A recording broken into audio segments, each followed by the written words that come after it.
அனைவருக்கும் வணக்கம். முருகாச்சரணம்.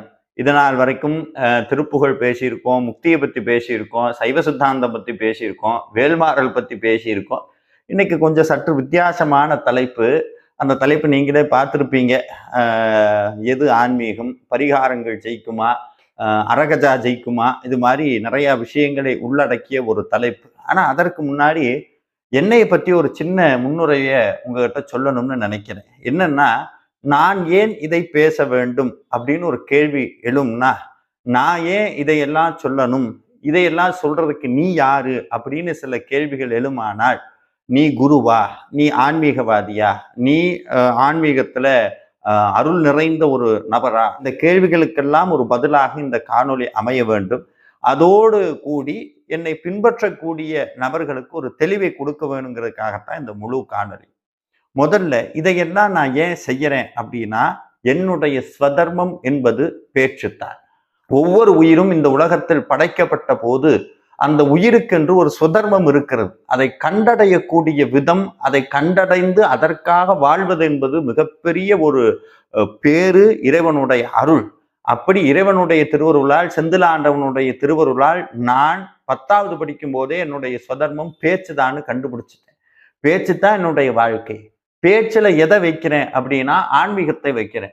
எது ஆன்மீகம் அப்படின்னா, இதுதான் ஆன்மீகம்னு ஒரு மனுஷனுக்குள்ள கட்டமைச்சு இப்படித்தான்னு சொல்ல முடியாது. ஆனா என்னுடைய முன்னோடிகள், நான் முன்னோடிகளாக கருதக்கூடிய அருணகிரிநாதர் தொடங்கி விவேகானந்தர், கிருபானந்த வாரியார், வள்ளலார், 64 நாயன்மார், 12 ஆழ்வார்னு கொட்டி கிடக்கக்கூடிய அறிவு ஜீவிகள் காட்டிய பாதையைத்தான் நான் உங்கள் முன்னாடி முன்வைக்கிறேன். அதைத்தான் ஆன்மீகம்னு உங்ககிட்ட கொண்டு வந்து சேர்க்கிறேன். ஏன்னா அதை என்னுடைய பேச்சின் மூலமாக சேர்க்கிறேன். காரணம், இது என்னுடைய ஸ்வதர்மம்.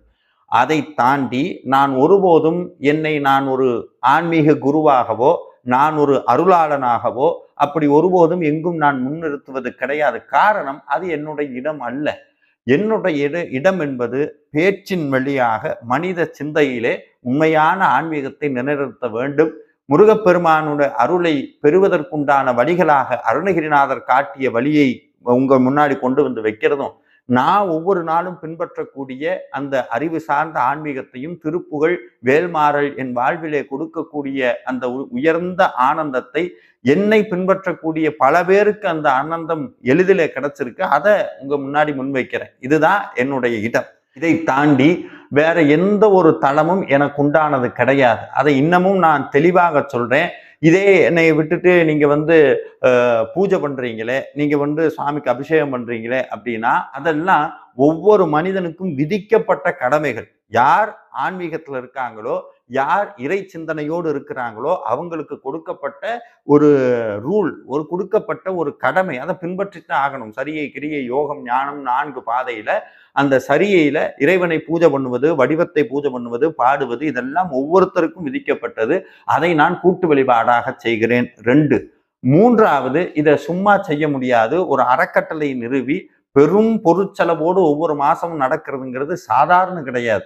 அதையே நீங்க நடத்துறீங்க அப்படின்னா, அதுதான் ஒரு அடுத்த கட்ட நகர்வாக யாம் பெற்ற இன்பம் பெருக இவ்வையகம்னு மக்கள் மத்தியில உண்மையான ஆன்மீகத்தை கொண்டு போய் சேர்ப்பதற்காகத்தான் வேல்மாறல் வழிபாடு என்ற தலைப்பின் கீழே இறைவனுடைய திருவருளால் முருகப்பெருமானுடைய சித்தத்தோடு நடக்கக்கூடிய அந்த வழிபாட்டுல ஒவ்வொரு மாதமும் இவ்வளவு பொருள் செலவோடு நடக்குது. அதை ஒரு தனிப்பட்ட நபராக நான் என்னால செய்ய முடியாது. அதனால ஒரு அறக்கட்டளையாக நிறுவி அதை பல அடியார்கள், எனக்கு ஊர் பேர் தெரியாத எத்தனையோ அடியார்கள் அதை இணைந்து அதை பெரும் பெருச்செலவோடு அதை ஒவ்வொரு மாசமும் நடத்துறாங்க. அது ரொம்ப டிரான்ஸ்பரண்டா இருக்கு. இவ்வளவு ஏன் நான் அந்த காணொலியில சொல்றேன்னா, சமீபத்துல மாண்புமிகு முதலமைச்சர் அவர்கள் நெற்றியிலே ஒரு சின்ன திலகம் வைத்திருந்தார்கள். அதை அரகஜா அப்படின்னு நிறைய ஊடகம் சொல்லுச்சு.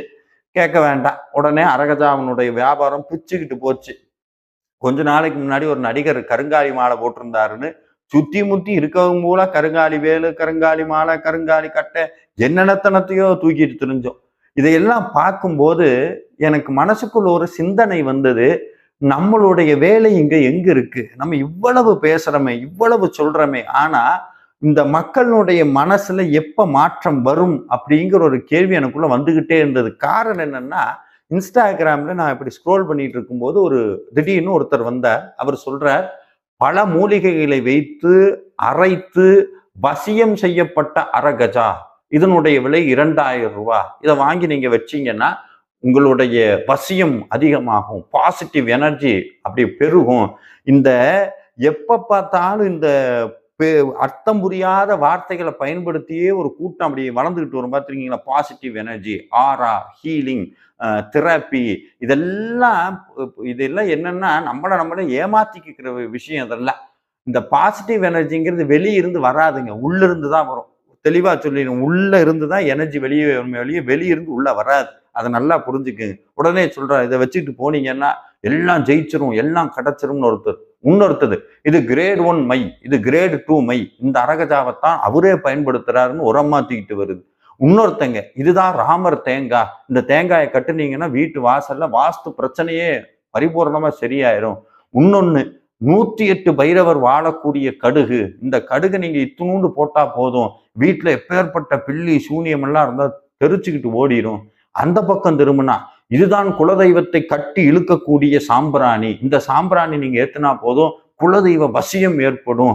இந்த எண்ணெய் நீங்க சாமி படத்துல தடவினீங்கன்னா சாமி என்னைக்கும் வாசமா நிற்பாங்க, என்னைக்கும் இது இருக்கும். இதெல்லாம் கேட்டு கேட்டு கேட்டு ஒரு செகண்ட் இவ்வளவு தூரமா இந்த ஆன்மீகம் மோசமா இருக்கும். அதை விட இதை பின்பற்றவங்களும் அதுல போய் கமெண்ட்ல பார்த்தா எவ்வளவு என்ன ஏது. இதை விட ஒரு கொடுமை என்னன்னா, இந்த படத்தை வைங்க, அந்த படத்தை வைங்க, இப்படி வைங்க, அப்படி வைங்க. அடேங்க அப்பா, இதுக்கு மத்தியில உண்மையான ஆன்மீகத்தை கொண்டு போய் வைக்கிறதுங்கிறது சாதாரண விஷயம் இல்லை அப்படிங்கிறது தெளிவா எனக்கு புரிஞ்சு போச்சு. இதுக்கு மேலையும் நம்ம எப்படி இதையெல்லாம் தள்ளி விட்டுட்டு ஒருத்தர் உண்மையான ஆன்மீகத்தை தேடி கண்டடையிருங்கிறது ரொம்ப கஷ்டம், ரொம்ப ரொம்ப கஷ்டம். இறைவனுடைய திருவருள்னால நம்மளுடைய குருநாதர்கள், என்னுடைய ஆசான்களுடைய அருள்னால ஏதோ நம்ம இதுல தப்பிங்கிட்டு வந்துட்டோம். இல்லைன்னா நம்மளும் இப்படித்தான் தேங்காயை கட்டவும், மாங்காயை கட்டவும், தாயத்து கட்டவும், மைய அரைக்கவும் இப்படி போயிருப்போம். நல்ல வேலை தப்பிச்சோம். இங்கிட்டு தப்பிச்சு ஒருத்தன் அங்கிட்டு போனானா அங்க ஒரு 10 பேர் ரெடியா இருப்பான். இந்த ராசிக்கு நீங்க என்ன பண்ணீங்க, இந்த ராசிக்கு இந்த கோயிலுக்கு போங்க, அந்த ராசிக்கு அதுக்கு பண்ணுங்க, ராசி பலன், ஜோதிடம், அது ஒரு பக்கம். இதையும் தள்ளி விட்டுட்டு ஒருத்தன் உண்மையான ஆன்மீகத்துல போய் நிக்கணும்னா அதற்கு சாதாரணமா முடியாது. இறைவனுடைய திருவருள் வேணும்.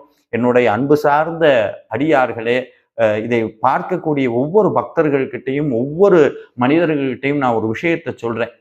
மக்கள் இதையெல்லாம் செய்யறாங்கன்னா ஒரே ஒரு காரணம் என்னன்னா, எப்படியாவது நம்ம வாழ்க்கை மாறிடாதா, நம்ம அனுபவிக்கிற பிரச்சனை எல்லாம் தீந்துராதா அப்படிங்கிறது ஒரு விஷயம். அது மட்டும் இல்லை, அதுக்குள்ள 2 விஷயம் இருக்கு. ஒன்று ஆசை, மற்றொன்று பயம். இது 3 இருக்கிற வரைக்கும் இதெல்லாம் நிப்பாட்டவே முடியாது. இது 3 எப்ப நிற்கும்னா, எப்ப நம்ம அக்செப்ட் பண்றோமோ, எப்ப நம்மளுக்கு அறிவு பெருகுகிறதோ அப்போதே இதெல்லாம் நின்றுவிடும். இதை நான் சொல்ல அருணகிரிநாதர் சொல்றார், அறிவாகமும் பெருக இடரானதும் தொல்லையங்கிறார். அறிவுன்னா என்ன?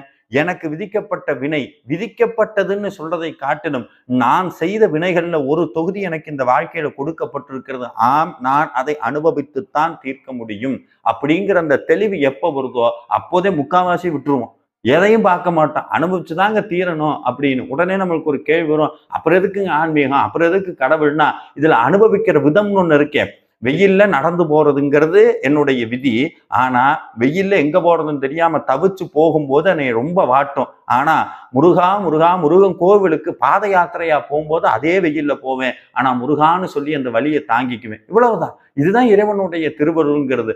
அப்ப இதுக்காக மட்டும்தான் பக்தியான்னு கேட்டா கிடையாது. இதுக்கப்புறம் மேல ஒரு நிலை இருக்கிறது, ஆனந்த வாழ்வுங்கிறது. அந்த ஆனந்த வாழ்வு எப்ப கிடைக்கும்? 3 நிலையில தான் கிடைக்கும். ஒன்று தூய பக்தி, மற்றொன்று கலை, மற்றொன்று இலக்கியம். இது 3ம் சரியான முறையில் எந்த மனிதனுக்கு கிடைக்கிறதோ அந்த மனிதனுக்கு முழுமையான வாழ்வு கிடைக்கும்.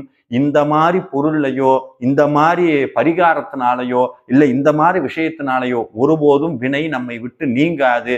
வினை அப்படி நீங்கிறதுக்கு வாய்ப்பும் கிடையாது. வினையை நீக்குவதற்கும் வினையிலிருந்து தப்புவதற்கும் ஒரே வழி அருணகிரிநாதர் காட்டிய மெய்ஞான சமய வழியாகிய முருக பக்தி தான். அந்த முருக பக்தியிலையும் திருப்புகழ் பாடுவது, உணர்ந்து கொள்வது, உணர்ந்து கொண்ட சத்தியத்தை வாழ்க்கையிலே கடைபிடிப்பது, அதோடு நிற்காம தினந்தோறும் முருகனை வழிபடுவது, முருகனை உணர்ந்து உணர்ந்து உணர்ந்து அந்த பேரானந்த வழியிலே திளைப்பது. அதை தாண்டி நம்ம நெத்தியில வைக்கிறதுக்கும் நமக்கு பக்கபலமாக இருப்பதற்கும் சில சின்னங்கள் தேவைன்னு சொன்னா அது எதுன்னா கழுத்துல ருத்ராட்சம், நெத்தி நிறைய விபூதி, மத்தியில சந்தனம், குங்குமம். இதுதான் நம் சமயம் நமக்கு கொடுக்கப்பட்டது. அதை தாண்டி நம்ம சமயத்துல ஏதாவது வைக்க சொல்லியிருக்காங்கன்னா வைக்க சொல்லியிருக்காங்க. எதுன்னா ஹோமத்துல கொடுக்கக்கூடிய ரக்ஷை, அதாவது ஹோமம் முடிஞ்சோன்னா அந்த ஹோம பஸ்பத்தை எடுத்து நெய்யில குழப்பி தருவாங்க. அதைத்தான் நெத்தியில வச்சுக்கணும். அதை தாண்டி வேற எதுவும் நான் ஒருபோதும் பரிந்துரைப்பது கிடையாது, நான் பயன்படுத்துவதும் கிடையாது. எந்த தாயத்தின் மீதோ, எந்த எந்திரத்தின் மீதோ, எந்த அரகஜா, புணுகு இதெல்லாம் இப்போ ஒரிஜினல் கிடைக்கிறது ரொம்ப கஷ்டம், கிடைக்கவும் செய்யாது. அது அவ்வளவு ஆயிரங்கள் கொடுத்து வாங்கி பயன்படுத்த வேண்டிய அவசியம் கிடையாது. ஏன்னா முருகப்பெருமான் மேனியில் பட்டு வந்த ஒருகை திருநீருக்கு இல்லாத சக்தி வேறு எதுக்கும் கிடையாது. அதை தீர்க்கமாக நம்புங்கள். இன்னொன்னு சொல்றேன், வந்தவனையும் வருகின்ற வல்வினையும் கந்தன் என்று பெயர் சொல்ல கலங்கிடுமே. செந்து நகர சேவகாயன வெந்திரு நீர் அணிவாருக்கு மேவ வாராதே வினை என் சத்தியத்தை புரிந்து கொண்டு இனிமேலும் இதிலெல்லாம் சிக்காமல் மெய்ஞான அறிவு ஆன்மீகத்தை நோக்கி நகருங்கள். வாழ்வு நிச்சயமாக மாறும். நன்றி, வணக்கம். முருகாச்சரணம்.